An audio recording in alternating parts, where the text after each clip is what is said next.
दोस्तों, आप लोगों ने बहुत सारे ऐसे आदमियों को देखा होगा जो पहले तो किसी विशेष पद पर थे पर अब रिटायर हो गए हैं और अपने ही मुंह से अपनी बड़बड्डी करते नजर आते हैं। हालांकि जब वो अपने पद पर थे तो उन्होंने ऐसा कोई काम नहीं किया जिससे वो महानता की श्रेणी में आ सकें, पर वो महान हैं ऐसा बार बार बताने का प्रयास जरूर करते हैं। आइए इस छोटी सी कहानी और एक महान सीख से आपको रूबरू कराते हैं। ये कहानी है जबलपुर शहर के प्रेमनगर इलाके की। इस इलाके में एक आईएएस अफसर जो अभी हाल ही में रिटायर हुए हैं रहने के लिए आए। ये रिटायर्ड आईएएस अफसर हैरान परेशान से रोज शाम को पास के पार्क में टहलते हुए अन्य लोगों को तिरस्कार भरी नजरों से देखते थे और किसी से भी बात नहीं करते थे। एक दिन एक बुजुर्ग के पास शाम को गुफ्तगू के लिए बैठ गए और फिर लगातार उनके पास में बैठने लगे, लेकिन उनकी वार्ता का विषय एक ही होता था। मैं भोपाल में इतना बड़ा आईएएस अफसर था, पूछो मत, यहाँ तो मैं मजबूरी में आ गया हूँ, मुझे तो दिल्ली में बसना चाहिए था। और वो बुजुर्ग प्रतिदिन शांतिपूर्वक उनकी बातें सुना करते थे। आईएएस अफसर की रोज रोज घमंड भरी बातों से परेशान होकर एक दिन उस बुजुर्ग ने उनसे पूछ लिया, आपने कभी फ्यूज बल्ब देखे हैं?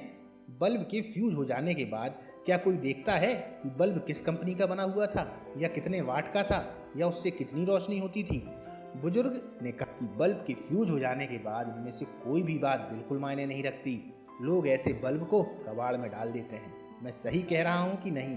फिर जब उन रिटायर्ड आईएएस अधिकारी महोदय ने सहमति से अपना सिर हिलाया तो बुजुर्ग फिर बोले, रिटायरमेंट के बाद हम सब की स्थिति भी फ्यूज बल्ब जैसी हो जाती है। हम कहाँ काम करते थे, कितने बड़े पद पर थे, हमारा क्या रुतबा था, यह सब कोई मायने नहीं रखता। बुजुर्ग ने बताया कि मैं सोसाइटी में पिछले कई वर्षों से रहता हूँ और आज तक किसी को नहीं बताया कि मैं 2 बार सांसद रह चुका हूँ। उन्होंने कहा कि वो जो सामने वर्मा जी बैठे हैं वो रेलवे में महाप्रबंधक थे, और वो जो सामने से आ रहे हैं मीणा साहब, वो सेना में ब्रिगेडियर थे। बैरवा जी तो इसरो में चीफ थे। लेकिन हम में से किसी भी व्यक्ति ने यह बात किसी को नहीं बताई, क्योंकि मैं जानता हूँ सारे फ्यूज बल्ब फ्यूज होने के बाद एक ही जैसे हो जाते हैं, चाहे वह 0 वाट का हो, 50 वाट का हो या फिर 100 वाट का। कोई रोशनी नहीं तो कोई उपयोगिता नहीं। उन्होंने आगे कहा कि आपने देखा होगा कि उगते सूर्य को जल चढ़ाकर सभी पूजा करते हैं, पर डूबते सूरज की कोई पूजा नहीं करता।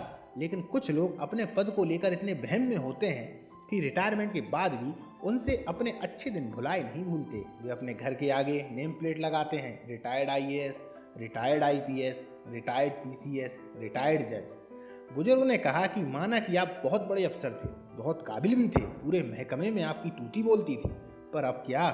अब यह बात मायने नहीं रखती, बल्कि मायने यह रखता है कि पद पर रहते समय आप इंसान कैसे थे। आपने आम लोगों को कितनी तवज्जुह दी, समाज को क्या दिया, मित्र बंधुओं के कितने काम आए, समाज में कितने लोगों की मदद की, या फिर घमंड में ही ऐंठे रहे। बुजुर्ग आगे बोले कि अगर पद पर रहते हुए कभी घमंड आए तो बस ये याद कर लेना कि एक दिन आपको भी फ्यूज होना है। दोस्तों, ये छोटी सी कहानी हमें बहुत कुछ सिखाती है। ये कहानी उन लोगों के लिए एक आईना है जो पद और सत्ता में रहते हुए भी कभी अपनी कलम से किसी का हित नहीं करते, और रिटायरमेंट होने के बाद ऐसे लोगों को समाज की बड़ी चिंता होने लगती है।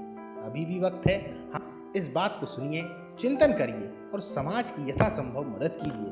अपने पद रूपी बल्ब से समाज व देश को रोशन करते रहिए, तभी रिटायरमेंट के बाद समाज आपको अच्छी नजरों से देखेगा और आपका सम्मान करेगा। अगर आपके आसपास भी या आपके परिवार में ऐसे व्यक्ति हों तो ये कहानी उनको जरूर आप शेयर कर सकते हैं। ये कहानी उनको अच्छा पथ प्रदर्शन करेगी, बार बार आईना दिखाएगी। जय हिंद दोस्तों।